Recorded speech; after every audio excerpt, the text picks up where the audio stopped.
Hola, ¿qué tal? Muy buenas tardes. Bienvenidos una vez más a un capítulo de Cuestión de Enfoque.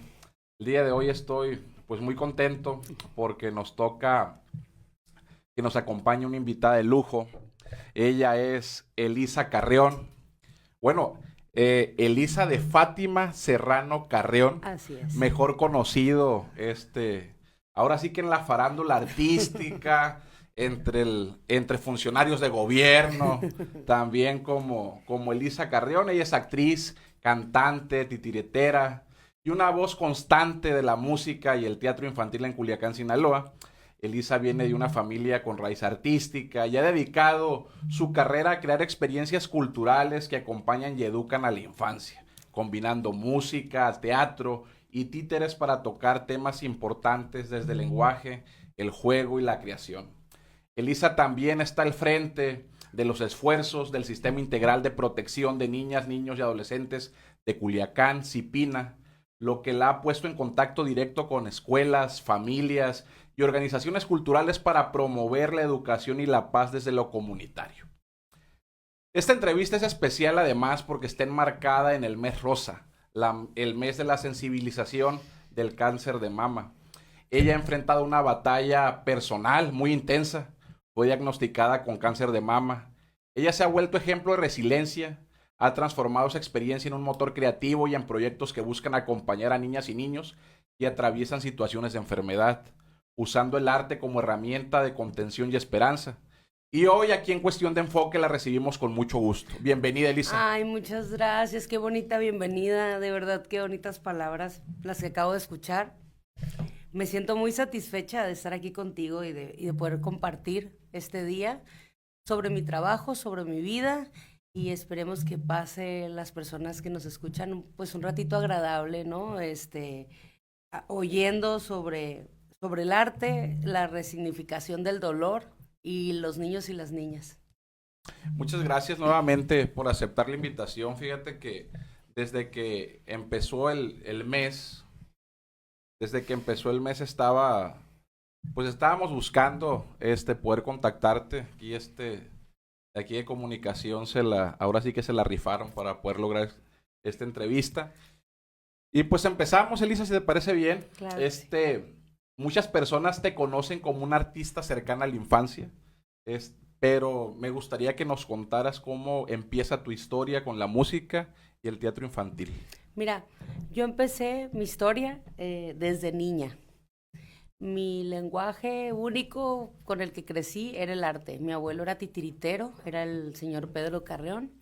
El señor Guiñol. El señor Guiñol, exactamente, Pedro Carreón. Entonces, no nada más mi abuelo estaba en el arte, sino también mis padres, de alguna manera, mis papás, pues, arquitectos, mi papá en la guitarra, mi mamá en la pintura, mi abuelita cosiendo, cocinando, que al final del día entendemos que el arte está en todas partes, ¿no? Desde que te levantas, te maquillas, eliges tu ropa, estás haciendo arte.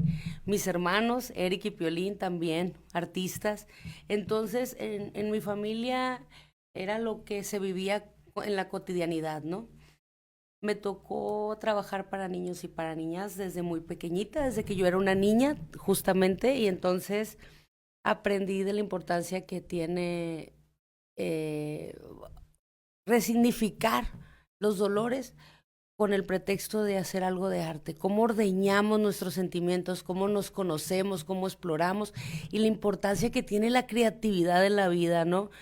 Si nos remontamos a los años 90, más o menos, yo nací en el 86, en el año en los 90 cuando nos tocaba hacer excursiones y hacer campamentos por un ratito, salir en la mañana y regresar como los muñequitos del Toy Story, que pasábamos un montón de aventuras y al final llegábamos a casa, ¿no? Jugábamos con piedras, con palos, con gises, con lo que tuviéramos a la mano, con un balón, con una caja y podríamos en ese tiempo generar mundos muy bonitos, imaginarios. Creo que la esencia de Elisa viene justamente de eso, de jugar, pero también de verlo de lo cotidiano, el arte. ¿Sigues jugando de grande, Sigo Elisa? jugando, de pequeñita jugaba entre teatros, entre escenarios, entre bambalinas, con títeres, con música, en giras. en un camioncito que íbamos a recorrer el estado de Sinaloa y donde podía conocer a diferentes niños. Yo siendo una niña, conocer a niños de otras ciudades, de otros pueblos, de otros ranchos, de otros estados. Y entonces yo decido dedicarme a esto. Mi abuelo fallece desde que yo tenía 14 años, pero desde antes yo siempre supe que quería. Era estar arriba del escenario y poder ayudar a otros niños a través del arte. Siempre lo vi como una vía o un medio para generar, no un mundo mejor, siempre lo digo, no siempre ese es el lema de un mejor mundo para las niñas y los niños, sino mejores niños y niñas para el mundo. Siempre creía en mi salón de clases, por lo menos, por ejemplo, que involucrar la poesía o invitar a pintar nos podría dar momentos que nunca se olvidaran, que la infancia fuera vista, y creo que hasta la fecha hemos perdido eso. Se nos olvida que la infancia no tiene reemplazo, nunca la vas a recuperar, y que sigues siendo niño per se a la edad que tengas, ¿no? Así fue mi carrera, empecé con títeres, luego seguí en el teatro, luego después nace Pistache, una banda con mis hermanos, músicos, y después me adentré en el cine.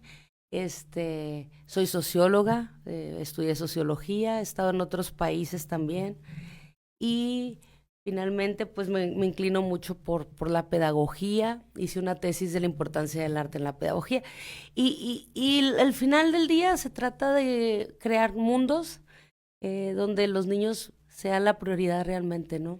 Donde se pueda ver el interés superior de la niñez manifestado en la vida cotidiana. Lamentablemente, pues no existe una política pública a la altura de las necesidades que tienen las infancias y las adolescencias. Creo que ahí hay una deuda histórica desde siempre, ¿no? Y ahora, pues, mi manera de redimir o de apoyar o de ayudar es a través de mi trabajo, que todo tiene que ver con eso. De hecho, si yo te muestro, tengo un tatuaje aquí de la flor del Principito, ¿no? Y esto significa que es una de mis frases de conviértete en la adulta o en el adulto que tú necesitaste cuando fuiste niño o niña.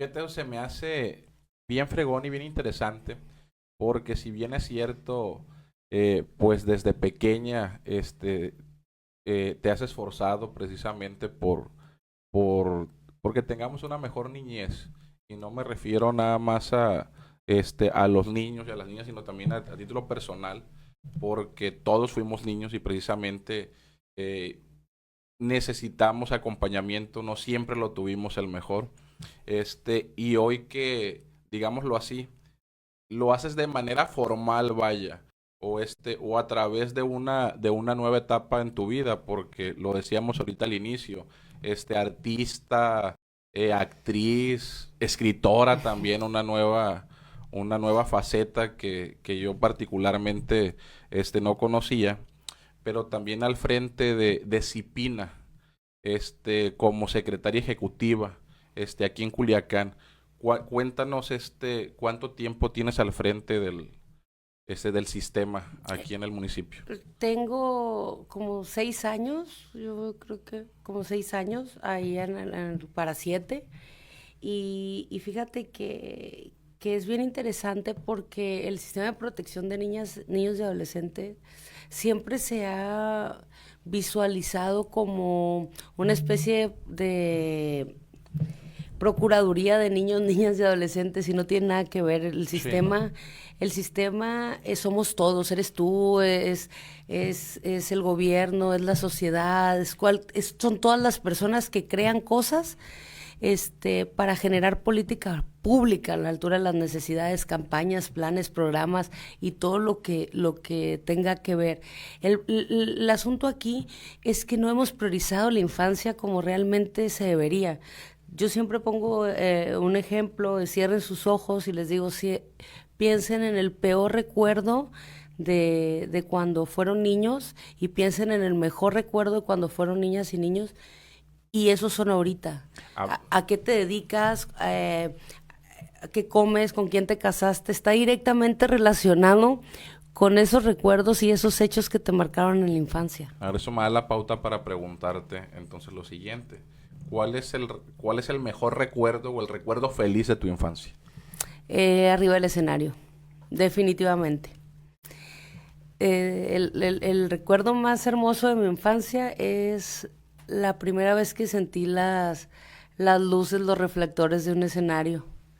Ay, no lo estoy romantizando, pero viene en mí muy, muy bonito recuerdo en sentir las tablas del piso, del cómo suenan, cómo rechina la tarima y cómo huele el teatro y cómo huelen las butacas y ver las luces, ¿no? Y si me vas a preguntar el peor recuerdo, pues tiene que ver justamente con ese hecho de violencia, de diferentes, ¿no? De abandono, de cómo deseaba, honestamente, crecer para ser vista. Yo deseaba crecer para ser vista, pero no quería dejar de ser niña, o sea, quería Alma de artista entonces desde niña. Sí, o sea, absolutamente. Yo decía, ¿qué voy a hacer? No sé, pero quiero estar arriba del escenario. Y siempre me acerqué mucho a la poesía, al teatro, y finalmente la música llegó de manera rara, ¿no? Nunca me imaginé que iba a andar en la música, honestamente. Eso fue por mis hermanos, ellos fueron los culpables. Y al principio empecé actuando, que era una rockstar, y componiendo. Eso siempre he hecho, escribir y componer, eso sí. Desde muy pequeñita me ha gustado mucho escribir. Entonces, Elisa sigue siendo niña. De alguna manera sí, y tú también, porque no dejamos de tener 8, ni 9, ni 7, y sigue siendo.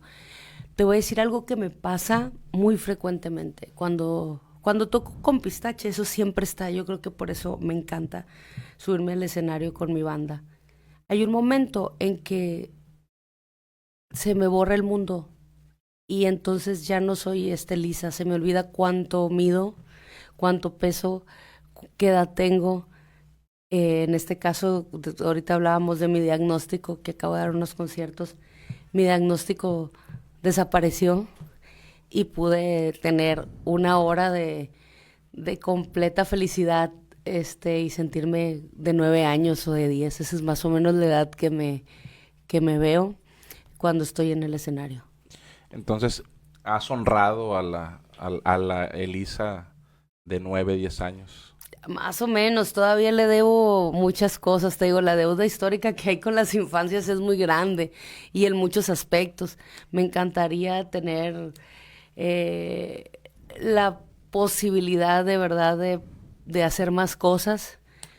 A veces me duele el hecho de no poder generar más, porque mis posibilidades están hasta aquí, ¿no? O sea, doy todo de mí.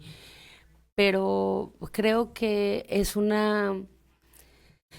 tema que ahora se está tocando mucho. Creo que ha impulsado esta agenda muchísimo y eso me da mucho orgullo, porque esta agenda casi no se tocaba y no se hablaba.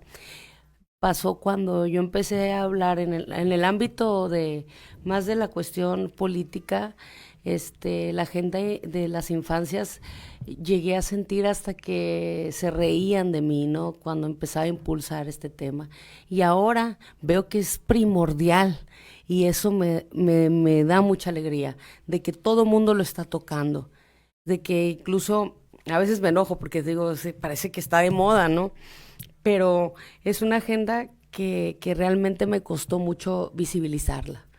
Ver a los niños y a las niñas como sujetos de derechos y no como objetos, porque toda la vida se ha visto así. Tú vives en mi casa, comes lo que yo diga, precisas la religión que yo diga, te portas como yo diga, le vas a quien yo diga, practicas el deporte que yo diga y si se puedo, digo en qué te dedicas, ¿no? Y qué estudias y todo. Pues hasta el nombre tenemos ya determinado, ¿no? Exacto, entonces poder generar una... y sabes que también en el tema de las redes sociales, que hemos construido una generación también de papás que somos muy flojos y hemos dejado que sean los dispositivos los que eduquen a nuestros hijos y hijas. Entonces creo que es un momento bien determinante para poner atención a las nuevas generaciones. No hay reemplazo, no hay forma de regresar este tiempo que es tan trascendental en los seres humanos. Elisa, tu propuesta artística tiene un sello muy propio, que es lúdica, educativa y evidentemente con mucho corazón. ¿Qué papel crees que juega el arte en la formación emocional y social de las niñas y niños? Todo. Nosotros, si no nos emocionamos con un tema, no nos interesa. Refiriéndome nosotros como niñas y niños, te voy a poner un ejemplo.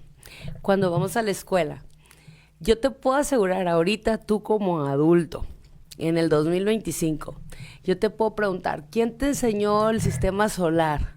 ¿O quién te enseñó la fotosíntesis? Y no te vas a acordar, pero sí te vas a acordar quién te dijo tú puedes y qué maestro te dijo tú no vas a poder, o qué maestro te dijo tú puedes, eres un fregón en esto y lo vas a lograr. Eso se queda grabado por siempre.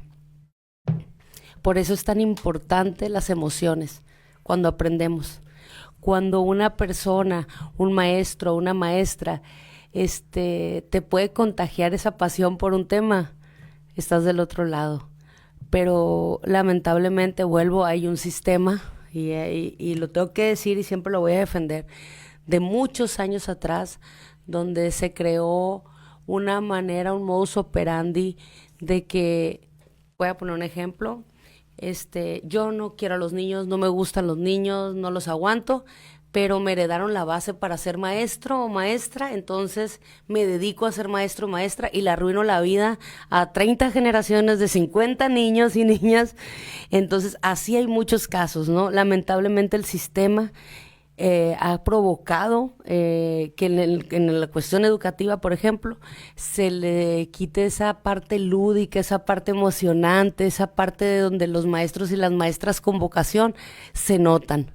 Esos maestros que buscaban alternativas y formas, material didáctico, música, al final del día, arte, para enseñar una clase. Y yo sé que todos y todas guardamos una clase en nuestra memoria que justamente fue así. Que no fue el escribir en el pizarrón como lo habitual y repetir cosas, sino que nos generó una emoción. Desde ahí los niños y las niñas aprendemos.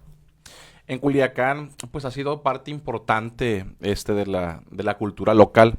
¿Cómo ha sido abrir camino en el arte infantil dentro de una ciudad que apenas prioriza otros géneros o públicos? Muy difícil. Nadie es profeta en su tierra ya de por sí, ¿no? Pero empezar un proyecto de música para niños hace 12 años, ha sido muy difícil, y más en rock. ¿Por qué? Bueno, rock y pop y funk y ska y todos los ritmos, porque no nada más es rock. ¿Pero por qué? Porque primero, no se priorizan las infancias. Realmente la música que está hecha para niños y para niñas suele ser muy lela, hecha con midis en una computadora, ya ves cómo les hablan, no niñas y niñas. De Tatiana, ¿no? Sí, niños y niñas, y entonces siempre se habla así, ¿no? A los niños se les habla a veces como si no entendieran, ¿no? Como con esa voz aguda, ¿no? Y sin pensamiento crítico. Y Pistache pretendía siempre y siempre ha pretendido generar pensamiento crítico, filosofía para niños, no decirles esto está bien o esto está mal, sino que ellos sean los que se contesten, los que vean las posibilidades. Fue muy difícil abrir ese camino. Es muy difícil, ¿por qué? Porque no es un proyecto comercial. Ahora queremos a lo mejor entrarle ya al ámbito comercial, porque vemos que en la cuestión cultural está muy difícil. Es más fácil tener un grupo de otras cosas, y lamentamos mucho que los adultos y las adultas de nuestra comunidad pues se acostumbraron a los niños y a las niñas, por lo menos en la generación que tiene Pistache, pues a oír música que no es apropiada para las infancias. Entonces seguimos así en la lucha y tratando de generar otro pensamiento. Ahora puedo decirte con mucho orgullo que ya hemos logrado cosas maravillosas, porque el hecho de que alguien en el cine, por ejemplo, se detenga y me abrace y me diga, oye Elisa, tú fuiste a tocar a un ranchito de Ahome y en la parte del concierto tú dijiste que pidiéramos un deseo. Yo soy jornalero de toda la vida, pero pedí estudiar y tanto me la creí que estoy a un año de graduarme de la universidad y es por tu culpa. Para mí está pagado mi trabajo. No, oye, pues es que te quiebran las palabras esas, ¿no? Para mí está pagado mi trabajo y así como esa, ha tenido muchas experiencias Piolín en la batería y Eric en la guitarra y muchas cosas muchas anécdotas hermosos. Ahora mismo fuimos a Mazatlán y me tocó cantarle a Isaac, un niño con un autismo bastante alto, pero se sabe las canciones de Pistache, ¿no? Y eso para mí es maravilloso. Fíjate, yo la primera vez que escuché a Pistache fue en la Feria Internacional del Libro en Los Mochis, hace ya muchos años, porque para ese entonces, al menos el único grupo de rock o similar que conocía yo era Los Patitas de Perro. Uh-huh. Pero, pues son chilangos. Uh-huh. Y no tengo nada en contra de ellos, pero no sentía que no hacía match completamente con ellos, ni uno como joven en ese momento, ni mucho menos los niños. Y cuando ustedes proponen Pistache, pues yo pues de volada me gustó y no es porque y no es porque estés tú aquí, sino que sentía yo que le hacía falta eso. No nada más a la cultura local, sino a la música en general. Y los queremos mucho a los Patita de Perro, ¿no? Nosotros crecimos con ellos y a otras bandas, pero particularmente, por ejemplo, los Patita de Perro de pronto nos dicen, pues son bien fresas, ustedes son bien fresas. y te voy a decir algo, honestamente, no es que seamos fresas. Lo que pasa es que de alguna manera en la Ciudad de México los niños y las niñas están acostumbrados a este tipo de espectáculos. Claro. Aquí no. Desde que nosotros empezamos a tocar, los niños y las niñas se congelan como pensando, ¿y esto qué es? ¿No? ¿Cómo se come? ¿Y con qué se come? Entonces, nosotros tuvimos que hacer, por ejemplo, la versión que tenemos de Ping Pong en muchos ritmos, que es una canción súper comercial, Para decirle, sí, está el norteño y está el reggaetón, pero también existe el funk y existe el bossa y existe esto. Entonces, hay muchas alternativas, no nada más es lo que te ponen en tu casa, ¿no? Puedes investigar y puedes ver. Y yo les decía, no es que seamos fresas, los niños y las niñas de Sinaloa están muy necesitados de amor, muy necesitados de un apapacho, muy necesitados de ser tomados en cuenta, muy necesitados de conocer nuevas cosas. Y la única manera que se puede hacer no es echando carrilla ni burlando, que es la manera más como del chilango. Aquí no, aquí se trata de irlos acercando, apapacharlos, un apapacho y decirles son importantes. Eso es bien interesante. Aquí no nos acostumbran a los niños y a las niñas a saber la importancia que tenemos. Fíjate, a propósito, desde el Sistema Integral de Protección Integral de las Niñas, Niños y Adolescentes IPINA, Uh-huh. ¿Qué acciones o proyectos destacarías, Elisa, que han marcado una diferencia real de la vida en las infancias aquí en Culiacán? Uy, hay muchas, pero yo creo que una de las principales es la campaña de los pendones en la vía pública donde se puso aquí se ejerce explotación infantil y se visualizó el problema. Creo que es bien importante, ¿por qué? Porque muchas veces tememos a darle nombre a las cosas y cuando las cosas no se nombran por su nombre, perdón la redundancia, no se le dicen como son, difícilmente se puede atacar ese problema. El hecho de que apareciera un pendón y dijera, aquí en este lugar se ejerce explotación infantil. Los niños y las niñas no deben de estar trabajando en la vía pública. Si tú les das dinero, te vuelves cómplice. Creo que se notó muchísimo la reducción de niños y niñas en la vía pública trabajando cuando está esta campaña. Esa por un lado. Los programas, elaborar diagnósticos. Por ejemplo, ahora Cipina acaba de elaborar un diagnóstico de 16,000 encuestas de niñas, niños y adolescentes sobre la opinión que tienen sobre distintos temas. El exhorto a la eliminación de la música con contenidos inapropiados en las escuelas. Ese tipo de proyectos también que llevamos a los teatros de toda la ciudad. Por ejemplo, las escuelas de jazz, las escuelas que llevan a niñas a bailar, ¿no? Y llevan un proyecto al teatro, firman un documento donde ahí se les exhorta a no utilizar tacones y maquillaje y música y movimientos inapropiados para las infancias. Que no quemen esa etapa. Exacto. Todo ese tipo de conciencia es bien importante. Yo creo que, como te digo, esta agenda se ve ahora mismo, lo ves en todas partes, hablando de las infancias. Creo que le falta mucho, pero ya se está visibilizando, ¿no? En CIPINA, pues la idea es esa, tratar de trabajar coordinados. Ahora mismo acabamos de elaborar un violentómetro para niños y para niñas. Órale. Entonces, en ese violentómetro nosotros podemos decirle a las niñas y a los niños hasta dónde y cuál es esa causa de riesgo en tu casa, en la escuela y en la colonia o en la comunidad, ¿no? Entonces, sí hemos hecho acciones que son valientes, que son responsables, pero que a la vez se trata de estar tocando puertas para que la gente se involucre en el interés superior de la niñez, que aparte está por encima del criterio de cualquier persona, de cualquier ente, de cualquier parte, ¿no? Estamos hablando de que el interés superior sobrepasa cualquier persona, entonces es la prioridad ahorita. Y sí, tenemos que sujetarnos a eso. Hace ratito nos comentabas que hay muchas y muchos que confunden a CIPINA con la Procuraduría de los Derechos de las Niñas, Niños y Adolescentes, puesto que es un organismo distinto. ¿Hay una buena coordinación con este organismo que según entiendo depende del DIF? Por supuesto. De hecho, todos los lunes nosotros nos sentamos en una mesa.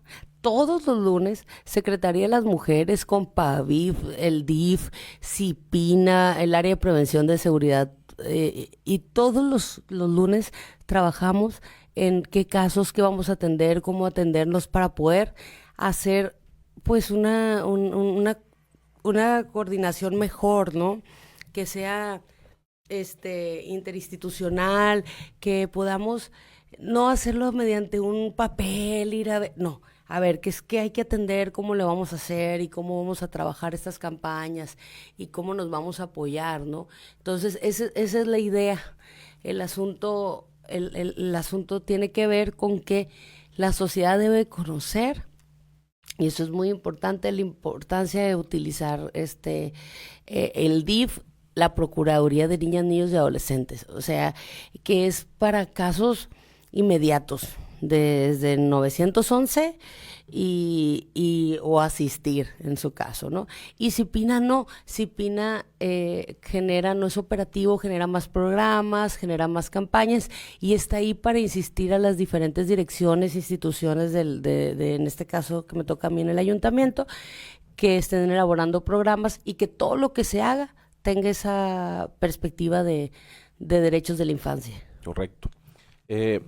Vamos a entrarnos, si te parece, a un tema sensible propio también del mes que cursa, puesto que en este momento incluso estás enfrentando una batalla pues fuerte.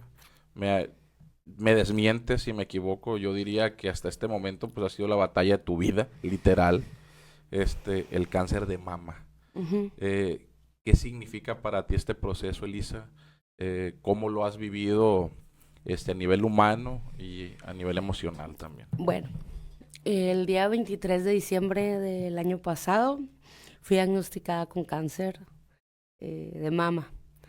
En enero de este año me dijeron qué tipo de cáncer, ¿no? Y cómo sería el proceso o el cómo iba a enfrentarlo, ¿no? Me tocó hacer quimioterapia, radioterapia, llevo 2 operaciones y ahora mismo pues sigo con quimioterapia tomada. Desde el principio, cuando la noticia se me dio, que eso también es muy importante, resaltar toda la cantidad de batallas, desde la sospecha de que tienes cáncer, empieza la batalla, absolutamente, ¿no? desde la sospecha del no dormir, de querer ir, pero no querer ir, esa parte de que no voy a ir porque si tengo, creo que muchas mujeres evitan incluso ir al doctor porque tienen miedo que les digan que hay algo ahí, ¿no? Entonces yo ahí sí te invito, lo primero que quisiera mencionar es que por favor, ve al médico, ve a la doctora. Ahí recomiendo mucho a UNEM, que está cerca del Hospital de la Mujer, es como un lugar especializado en cáncer de mama, y ahí es donde me otorgaron a mí el diagnóstico. Pero es parte del centro oncológico, entonces, Es esa parte, es una clínica Ajá. especializada en detección de cáncer de mama. Ya. Entonces ahí te digo, está enseguida el Hospital de la Mujer, UNEM, Medican, o sea, que se llama, que se lo recomiendo mucho. Ahí fue donde me hicieron a mí la biopsia y me lo detectaron. Porque déjame decirte que yo sí siento que en la cuestión de salud y las políticas públicas de salud sí están muy separadas de la realidad, muy arcaicas.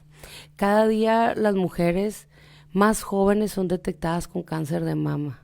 Entonces muchas veces te dicen, después de los 40 hay que hacerte esto, y después de los 35, y no es cierto. O sea, en realidad hay muchas mujeres que a los 30 años ya están detectándose con cáncer de mama, ¿no? Entonces hacer esa cultura de la prevención tiene que ver con que sí o sí vayamos a hacernos esa revisión. Además de tocarnos y de ver esa parte, no hay como ir a un doctor o una doctora a estarse revisando cada año. Recordemos que entre más rápido te lo detecten, pues es más chiquita la lucha. Bueno, la primera batalla, te puedo hablar de lo que es la sospecha. Ya que me dijeron que tenía cáncer, pues tenía la esperanza que pues hay muchos tipos de cáncer, ¿no? Que no fuera uno muy agresivo. Y pues me tocó uno muy agresivo, que es el triple negativo. Y tengo que hablar de una amiga que yo amé mucho, que es Itzel Navidad. Ella falleció de cáncer de mama, de ese cáncer de mama.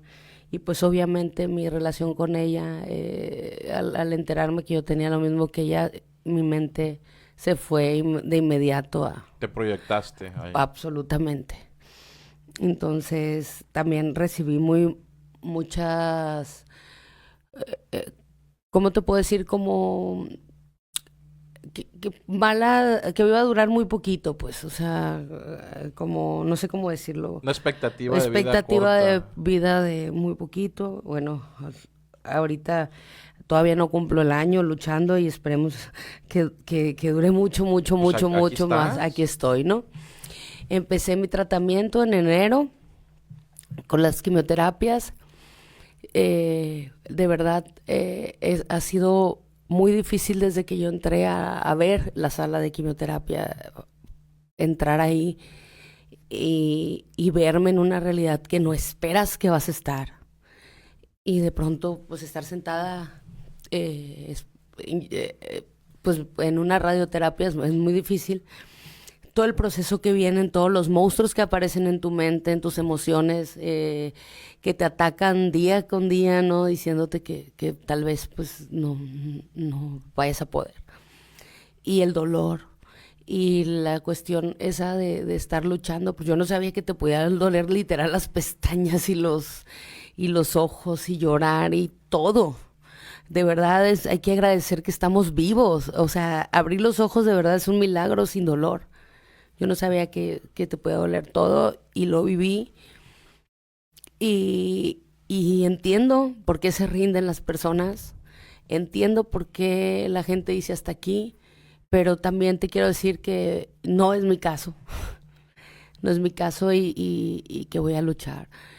Me tocó vivir la experiencia de un sistema de salud sordo en muchos aspectos, ya muy viciado de muchos años, donde te vuelvo el ejemplo que te ponía en la educación, ese ejemplo te lo vuelvo a poner en la cuestión de salud, de que por años y años y años se han acostumbrado a hacer las cosas como le da la gana a una enfermera líder o a un médico líder. De pronto hasta como rockstars pasan los doctores y no voltean a ver a nadie. Y para mí enfrentarme a un sistema de salud así también fue muy duro, muy doloroso, ya de por sí vulnerable. Yo agradezco, por eso te digo mucho a UNEM, por ejemplo, porque ahí me atendieron maravillosamente. En un ratito me abrazaron, me hicieron la biopsia, me ofrecieron un grupo de ayuda, o sea, me pusieron todo a la mano y no lo obtuve en el sistema privado, por ejemplo, esa parte. ¿Tu tratamiento ha sido en el sector público entonces? He sido no, hice un híbrido, sector público y privado. O sea, la verdad es que no hay dinero que alcance ni en el sector público ni en el privado. O sea, tienes que hacer un híbrido y tomar buenas decisiones. Y la verdad es que algo que quiero mencionar, uno de los médicos que tuve a mi alrededor, el doctor Flores Pompa, cirujano, que además me operó, yo tengo que agradecerle mucho a él unas palabras que me dio, porque la pregunta siempre que haces cuando te enteras de este diagnóstico es, oye, ¿me voy a salvar? Oye, ¿cómo la ves? ¿Y tú crees que voy a poder? Esa es la pregunta de que andas haciendo por todos lados, ¿no? Con el miedo. Y la mayoría de los médicos, pues, por profesionalismo te dicen, no, pues no sabemos, no te pueden dar ninguna decisión ni nada. Ningún diagnóstico adelantado. Adelantado, ¿no? Ni bueno ni malo y se mantienen al margen.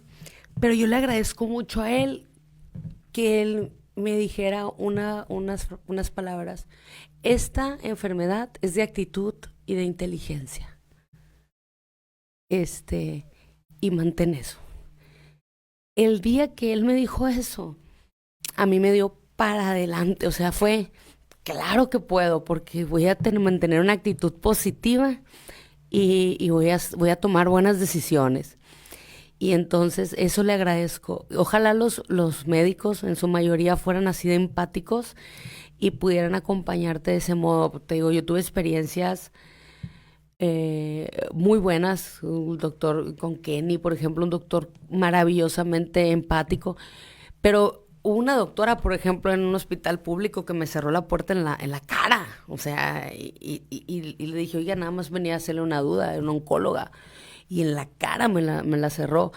Y yo decía, ¿cómo es posible? Estoy sufriendo algo que no entiendo, que me acabo de enterar. Estoy en modo zombie, tengo una pequeña duda. Y lo menos que pides de una doctora, más mujer, es un poco de sororidad, ¿no? Entonces, sí te enfrentas a ese episodio. Es una batalla, no nada más es una batalla física, es una batalla mental, es una batalla emocional, es una batalla familiar, es una batalla financiera, es una batalla laboral. ¿Qué ha significado tu familia en medio de esta batalla, Elisa? Pues ha sido muy importante. Yo tengo una familia muy, muy pequeñita, es mis padres, mis hermanos y mi hijo. Y fíjate que fue muy, muy importante aquí mi familia y mi pareja. Aquí quiero destacar mucho, yo tenía un noviazgo muy cortito, de muy poquitos meses. Acabábamos de empezar una relación, mi esposo y yo, y cuando a mí me diagnostican, él decide quedarse. Y justo nos acabamos de casar, ¿no? Después de la radioterapia. Entonces, para mí eso fue muy poderoso. Poder contar con una persona que tan valiente, tan fuerte, que estuvo completamente de mi lado. O sea, yo creo que esa fue una fuerza muy grande. Obviamente mi hijo, desde que yo supe que me iba a perder mi cabello, por ejemplo, voy a limpiarme un poquito. No hay Kleenex por ahí, un papelito. Desde que yo supe que iba a perder mi cabello, por ejemplo, ahí vuelvo al arte. Una prima, Jacqueline, que ha sido mi sensei en este proceso, porque ella empezó a vivirlo antes que yo. Me habló del dolor que causa la pérdida del cabello y quedarse calva, ¿no? Y me dijo, no te esperes, prima, a que se te caiga el cabello. Córtatelo. Y dije, ok. Ay, gracias. Vamos a hacer esto. Me voy a cortar el cabello, pero al estilo Elisa. Entonces, creé el personaje de Elisa que entra a la batalla contra el cáncer y le pido a mi hermano Eric que me dé la oportunidad de tomarme unas fotos en el teatro. Y ahí me rapan mis amigos, mis compañeros de trabajo, mi familia, y salgo al escenario a hacerme una sesión de fotos sin cabello. Así empiezo mi batalla, como un personaje listo para luchar. Entonces yo a mi primera quimioterapia ya llegué pelona. Y me dijeron las enfermeras, oye, ¿ya te pelaste? Sí, yo no me voy a esperar porque así me dijeron. Y hice una sesión de fotos, me rayé aquí, bueno, mi mamá me pintó. Soy más que cáncer, soy más que el cáncer. Y yo creo que eso me dio mucha fuerza. Después, un día publiqué en mis redes sociales la necesidad que tenía de tener un poquito de energía de la gente que me quería y les pedí una pulsera. Y entonces me llené de pulseras los brazos y así asistí a las quimioterapias. También un amigo me regaló, saben que a mí me gusta mucho el básquet y le voy a un equipo que ya no gano tanto, pero yo amaba a Kobe Bryant, entonces a los Lakers. Este amigo me regaló un jersey de los Lakers de mi querido Kobe Bryant, que en paz descanse, y me dijo, pues vamos a la cancha, ¿no? A luchar. Y con esa jersey fui a la primera quimioterapia. Entonces me sentía muy acompañada, muy acogida, no nada más de mi familia, sino darme cuenta que mi familia es muy grande, porque la familia artística que somos, esta selva gigante de artistas, de personas sensibles que están a mi alrededor, es enorme. Mi familia cercana, mi familia lejana, porque mi mamá es hija única. La familia que nos toca y también a los que elegimos. A los que elegimos y a los que nos eligen. Porque también te quiero decir que tuve mucha ayuda y compañía de gente que yo no conocía. Y que estuvieron muy al pendiente de mí. Entonces, gracias por elegirme a esa gente como familia, ¿no? Los primeros días lo que hice fue pintar cuadros cuando los monstruos me atacaban en la noche. Tenía siempre listo pinceles y pinturas y un lienzo para ponerme a pintar o escribir. Y esa era mi manera de lograr dormir. Conforme fue pasando el tiempo, pues me fui acostumbrando a los efectos secundarios, ¿no? Dolores. Sí, o sea, no te puedo explicar, porque a cada persona le va diferente, ¿no? Hay gente que no le hace nada, las quimios y las radios les hacen más y así, pero a mí particularmente las quimioterapias fueron muy duras.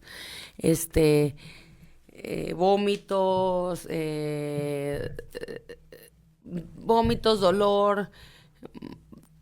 Hay gente que no puede comer. Lo más importante, y ahí nace empezar a escribir el libro, ahorita voy a hablar de eso, fue cómo mi olfato se super multiplicó. Haz de cuenta como una mujer embarazada, pero al millón. Potenciado completamente. Súper potenciado. O sea, yo podía oler un perfume a 5 metros, 6 metros, ¿no? Y luego empecé a darme cuenta de cómo olemos los seres humanos, cómo nos huele la ropa, cómo nos huele el aliento, cómo huele bueno, obviamente los perfumes, el champú, el jabón, todos los productos que utilizamos apestan, perdón, pero en ese proceso de que estaba con el olfato tan despierto, me daba cuenta de cómo hay química en todo en lo que usamos, ¿no? En el maquillaje, en los productos para lavar la ropa, en absolutamente todo. Eso me duró en mis quimioterapias bastante tiempo. y también me hizo mucho generar una memoria sensorial de olores. Entonces, por ejemplo, yo me acerco ahorita al hospital y me pongo chinita y quiero salir corriendo, ¿no? Porque tengo fobia ahorita al hospital, Claro. por lo que viví. Y tengo que estar, de todas las veces que estuve que hacer cola por horas y horas, o lugares que tuve que estar sentada 5 o 6 horas recibiendo una quimioterapia, o todo el tiempo que estuve en la radioterapia y sentir cómo me quemaba, y todos los sueros.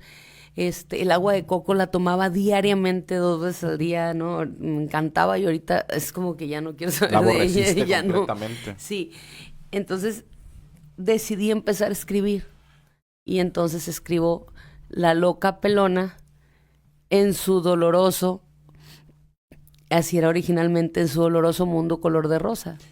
Pero hablaba de los olores y me dice un amigo, pues táchale la D y déjale el oloroso. Y es lo que te iba a que preguntar porque precisamente este libro se edita con el sello editorial de Cobáez, Ajá. del Colegio de Bachilleres del Estado de Sinaloa. Y en la portada, una portada muy bonita, de hecho, muy original.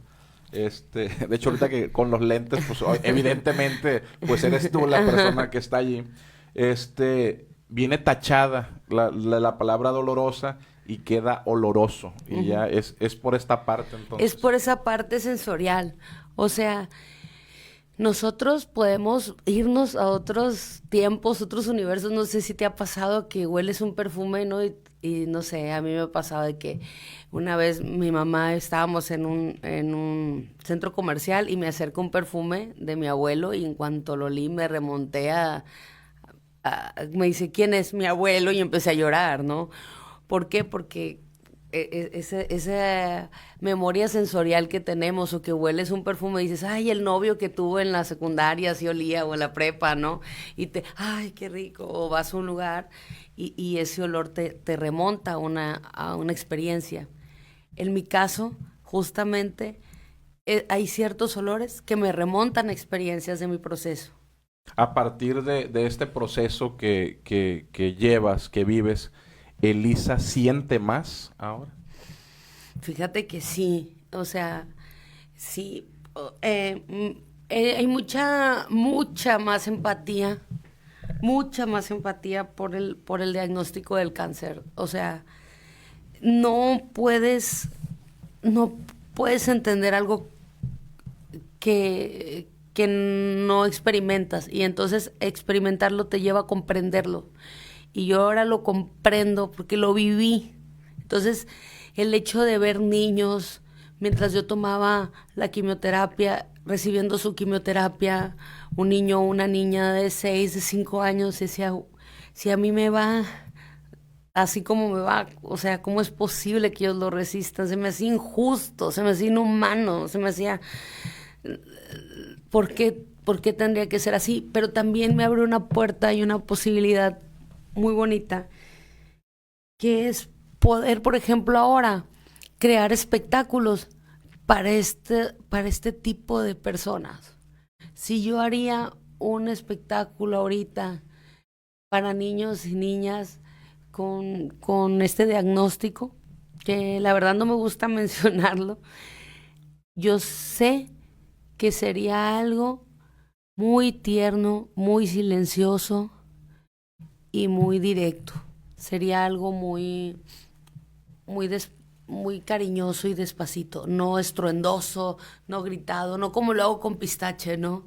Sino sé de qué manera acercarme ahora y qué manera de pronto se necesita, porque te vas convirtiendo en un fantasma, y eso también es que hay que mencionarlo. Cuando tienes este diagnóstico, dejas de aparecer en la sociedad como frecuentemente lo hacías. A mí me salvó mi trabajo. Estar en Cipina a mí me salvó. Yo, yo nunca dejé de trabajar, yo nunca he dejado de trabajar, porque me hace vivir. Obviamente cuando tenía los ataques muy duros, pues no iba, pero en cuanto podía, me arreglaba, me ponía mis pestañas, me trataba de alicuzar y darme para arriba, y entonces levantarme a trabajar.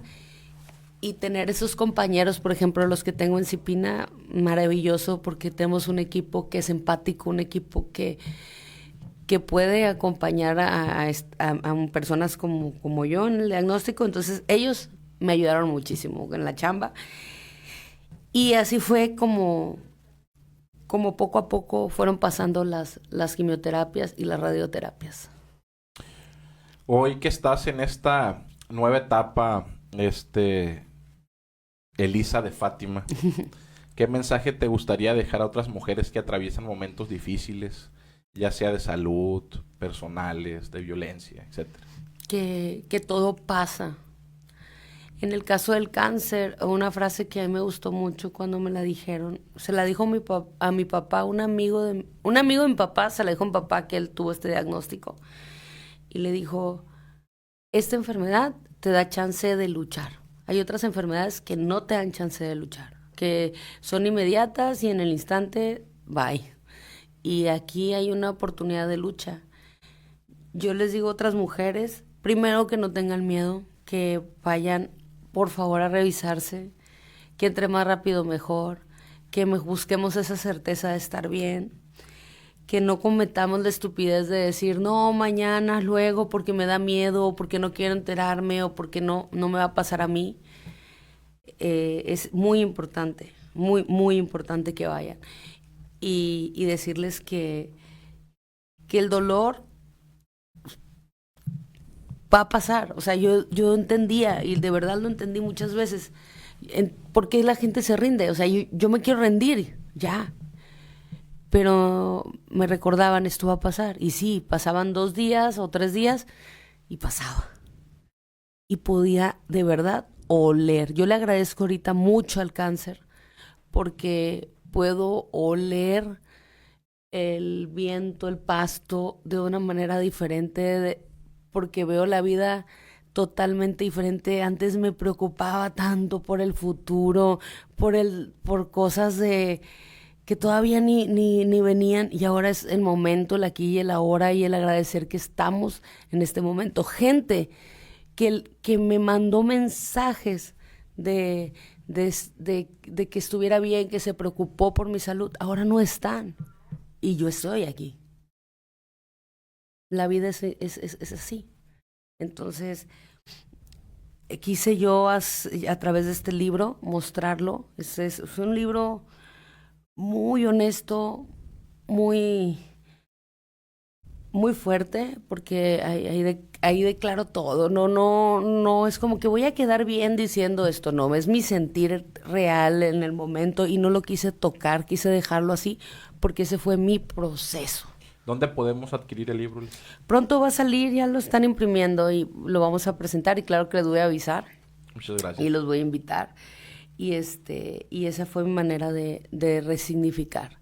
El arte es una posibilidad, ya ves, resignificar muchas cosas. Entre esto, un diagnóstico como lo es el cáncer de mama, y sobre todo invito a la gente a ser empática con este tema. No es una moda de ponerse un moñito y decir, ay, el cáncer de mama. No, empieza por ir, realmente ir al hospital a revisarte, llevarte a las personas, mujeres que tengas ahí cerca y hombres a la mano, y llévatelos a darse una revisada. Eso es realmente la campaña, y lo que pretende es que podamos visibilizar para enfrentar este miedo. De verdad, yo te lo digo, cuántas veces yo decía, luego voy, y luego voy, y luego voy, y esto fue en un instante. O sea, yo me encontré mi bolita en julio, agosto, me dijeron que no tenía nada, que era benigno, hasta que ya no aguanté, y me ayudó el doctor Cuitláhuac, me ayudó porque él es oncólogo. Sí, justamente. Ajá, y me hicieron mi biopsia, y ahí salió. Entonces, si yo me hubiera quedado con el diagnóstico que me dieron al principio de todo está bien y no tienes nada, pues tal vez hubiera avanzado, ¿no? Y hay cáncer como el triple negativo, que es agresivo, y que tenemos que luchar. Ahora mismo, pues he cambiado mucho, mi autoestima es diferente, he subido mucho de peso. me siento fatigada, no soy aquella Elisa de la energía que todo el mundo conoce, ¿no? Que brinca y salta y todo, pero estoy en ese proceso, estoy viva y agradecida por eso y recuperaré mis fuerzas conforme vaya pasando el tiempo. Te vimos hace unos días con tu grupo, con Pistache, en el Festival Sinaloa 2025. ¿Sigues activa, Elisa? Sí.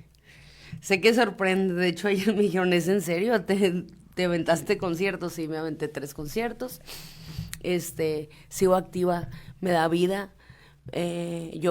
Yo hasta el último momento de mi vida voy a seguir haciendo y trabajando y eso se nota porque, por ejemplo, nunca no quise perder ese ánimo y me lo llevé a pintar, a escribir, a hacer otras cosas. Y ahora que puedo estar más de pie y todo, pues a cantar, ¿no? Y espero pronto sacar más cosas. Me gustaría mucho y de verdad que la gente pudiera ver y visibilizar a personas que como yo no se rinden. O sea, hace mucha falta de visibilizar esa parte. Yo sí a veces me siento triste, lo tengo que decir. Por ejemplo, ahorita es el mes rosa, me hubiera encantado participar de muchos eventos y ser tomada en cuenta, ¿no? Con este tema. Sin embargo, pues no es así como se debería y me gustaría que me aprovecharan, pues, de que la gente pudiera decir, oye, Elisa, vamos haciendo esto y generar proyectos. Sí, porque tienes un testimonio bien cabrón, ¿eh? Pues sí, pero esa es la parte de la que te hablo, de la falta de empatía y sororidad, de la que tenemos que seguir trabajando y que poco a poco se va a alcanzar eso, ¿no? Yo te agradezco mucho estar aquí porque de verdad es para mí un honor poder contar un poco de mi historia. El honor es de nosotros y justamente para cerrar el programa, pues agradecerte, Elisa, por atender el llamado, por darnos a nosotros el honor de escucharte, que compartieras tu testimonio con el público de Cuestión de Enfoque, porque te lo digo como eres una mujer que inspira, no solo con tu voz y con tu arte, sino también con tu ejemplo y con tu historia de fortaleza. Muchas gracias. Muchas gracias. Pues aquí nadie se rinde y mujeres, por favor, Octubre Rosa, sean responsables, cuídense, ámense mucho. Ya nos vamos, Elisa. Muchas gracias. Un abrazote y de verdad que un honor. A ver si vuelvo a venir pronto. Aquí te vamos a tener. Fíjate, Elisa nos compartió su camino en la música infantil, su labor en la lucha por generar contenido artístico para las infancias y su inspiradora lucha contra el cáncer de mama, una etapa que transforma su vida y su forma de ver el mundo. Una charla que nos emocionó, nos esperanzó y también pues nos da más amor a la vida. Muchas gracias por vernos y acompañarnos. Nos vemos el próximo jueves en Cuestión de Enfoque.